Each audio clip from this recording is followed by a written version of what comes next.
Brother, have you ever tried to fill your empty heart with a full bed? I did that.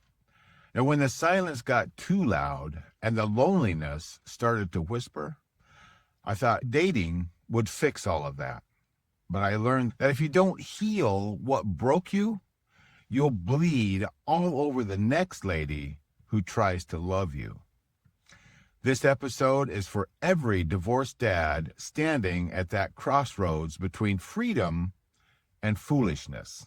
We're diving into the 3 big truths about dating too soon. 1, why loneliness can trick you into calling the wrong kind of connection healing. 2, how chasing validation can cost you more than your pride. Sometimes it could cost you your kids. Being ready to date again actually looks like. And if you stick around to the end, I've got a bonus checklist, a pit stop guide to help you figure out if you're road ready or just running from the wreckage. I'm your host, Coach Mike Mack, the lead rig of our Divorced Dads Support Convoy, and your co-driver on this journey down the Div Dad Highway. I've lived this story, the heartbreak, the rebound, and the long rebuild. And I'm here to help you avoid the same detours that I took. This is the Drive to Thrive podcast, where breakdowns become breakthroughs. The papers were on the kitchen table, just staring at me. My signature looked foreign to me, like it belonged to another man. The house, silent. It used to be filled with laughter, with kids running around, signs of cooking, the rhythm of life that I thought would last forever. Now, my wedding ring was off, the pen down, and I sat there staring at the emptiness. That moment wasn't theater. It wasn't closure. It was a gut punch wrapped up in silence. Part of me kept hoping that she would walk back through that door and say that she had changed her mind. But the bigger part of me knew that she wouldn't. I had loved my high school sweetheart from the moment that we got together with everything in me. And now she didn't love me back. That grief hit like a slow leak. Every morning I'd wake up expecting to smell breakfast being cooked for me and the kids, and instead, I'd only hear my own breathing echo across the emptiness. And that's when loneliness really started to whisper to me. At first, it was like background noise. You'll be okay. You'll find someone new. But over time, that whisper grew louder. A few weeks in, and it began to scream. You're free now, man. Go have fun. Go feel alive again. And so I did what most men do when we're feeling lost and alone. I started looking for a shortcut back to feeling something. Back then, it was Craigslist, before all the apps and before the swipe left and swipe right. And you could scroll through pages of connections, they're all dressed up like some kind of big adventure. Midnight would roll around. I was there scrolling. 2 a.m., dawn, still scrolling. Not because I wanted love at that point. I wanted to escape. I really wanted to escape. I remember my first date from Craigslist after my divorce. I had it all built up in my head like it was gonna erase everything somehow. We got to talking. She even laughed at a couple of my jokes. She touched my arm.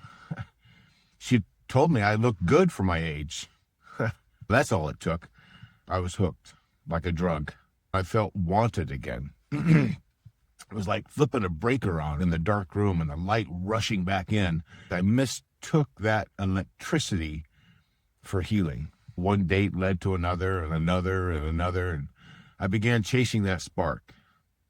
Here, there. It wasn't really love, wasn't partnership. It was just that validation hit. It was like I was chasing that caffeine for the overnighter. Pretty soon I was living two lives. One during the day, working, pretending I had it all together. And the nighttime me, scrolling, messaging, and experimenting. I went places I never thought I'd go back then. Physically, emotionally, and even sexually. I was exploring everything that would help me feel alive again after feeling so dead, after having a hole in my heart. For a while, when the lights went out, though, I felt even emptier than I did the night before. The women, they weren't the problem. They're human too. They're hurting, they're searching, they're looking to fill their own holes in their souls. The problem was me. I was trying to fill a spiritual void with some sort of physical connection. I was trying to fix that loneliness with lust. And here's the kicker. It wasn't just emotional risk. If you're still in the middle of your divorce, jumping into the dating or anything physical can have legal consequences. I waited till after mine was all signed and everything.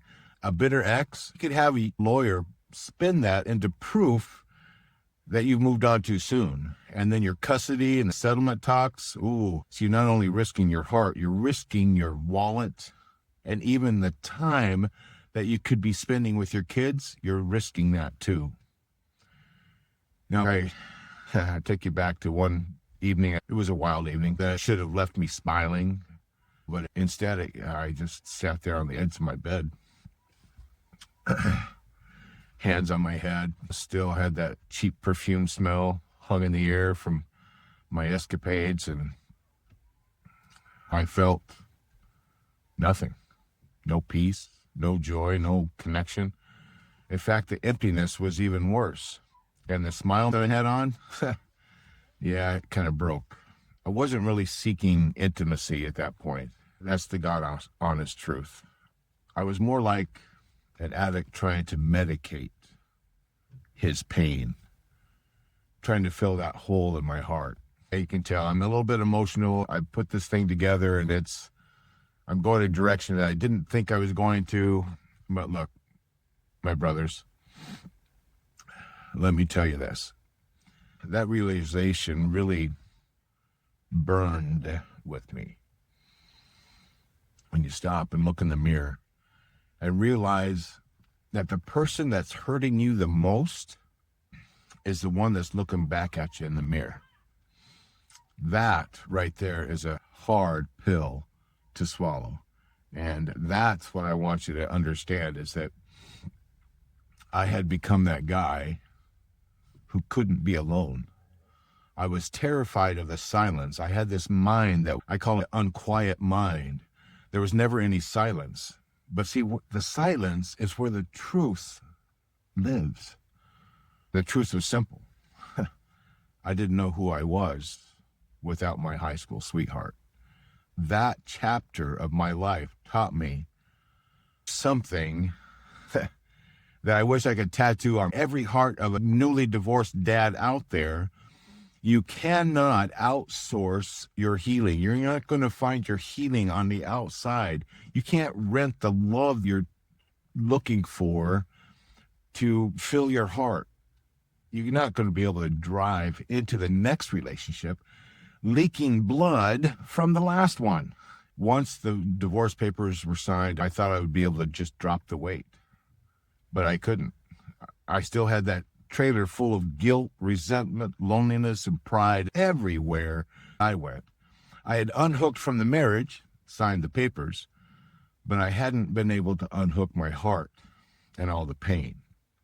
Every time I tried to connect with someone new, that pain stayed with me. It rode shotgun.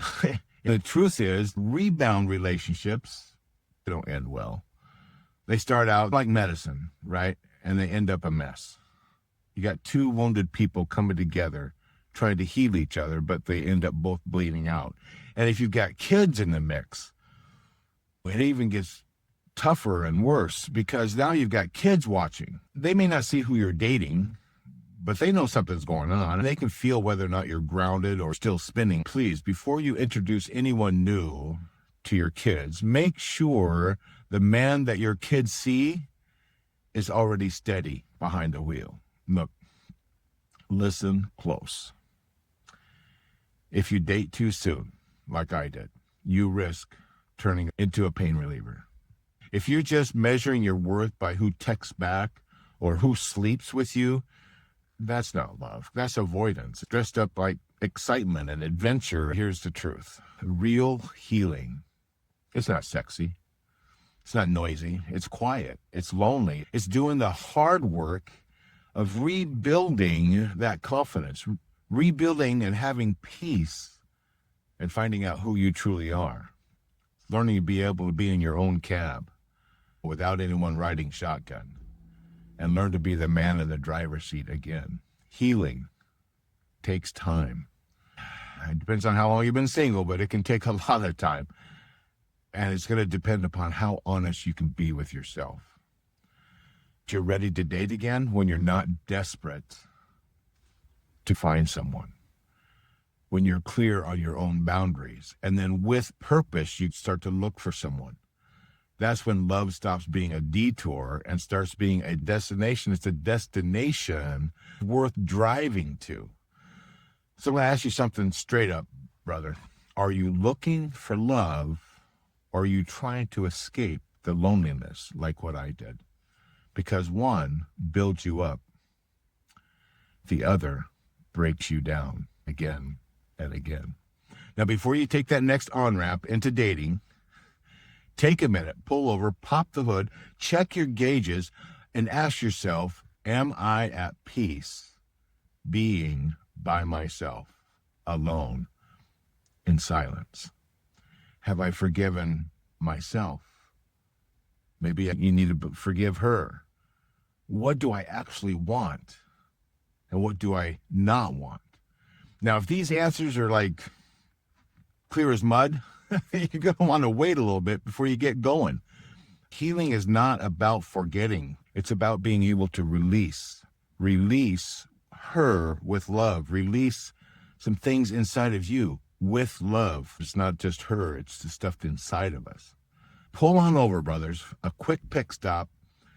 A chance to check your gauges before you merge back onto the highway, the Divorce Dad Highway. These next steps are going to help you stay on course and avoid another breakdown. If you are parked at this exit, dating, time to date, there's 7, count them, 7 things that you should be checking off or checking for. First of all, don't confuse your freedom with your readiness to date. Just because you can date does not mean you're ready. Healing, there's no shortcut. Number 2, recognize that the rebound trap. If you're chasing validation and comfort, you're not ready for connection. Number 3, check your legal blind spots.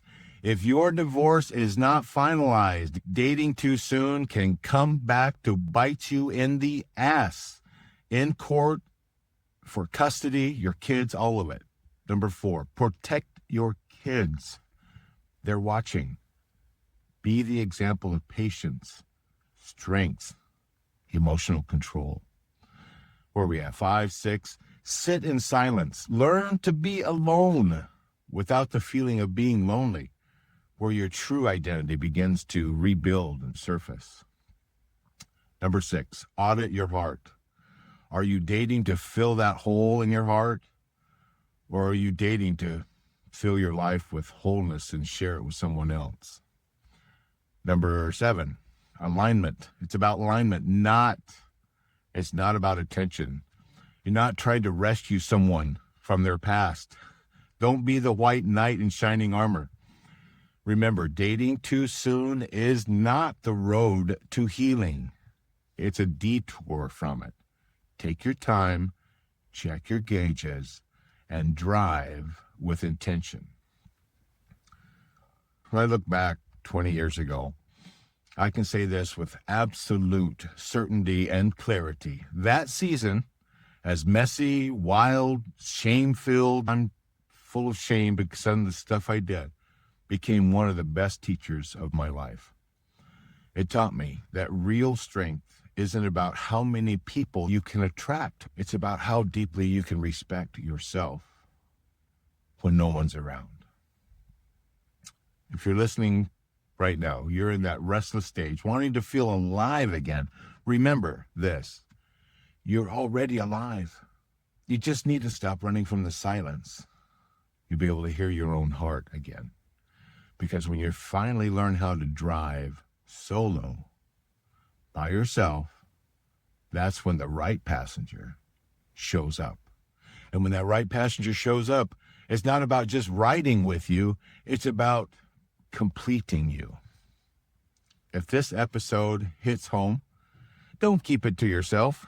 Share it with another man out there, another divorced dad out there that maybe they're staring at the wreckage of his heart as well, wondering what to do next, wondering about dating. Share this episode with him. Let him know he's not alone and that there's a whole convoy of divorced dads ready to roll with him towards healing. I'm your host, Coach Mike Mack, and this is the Drive to Thrive podcast, where breakdowns become breakthroughs.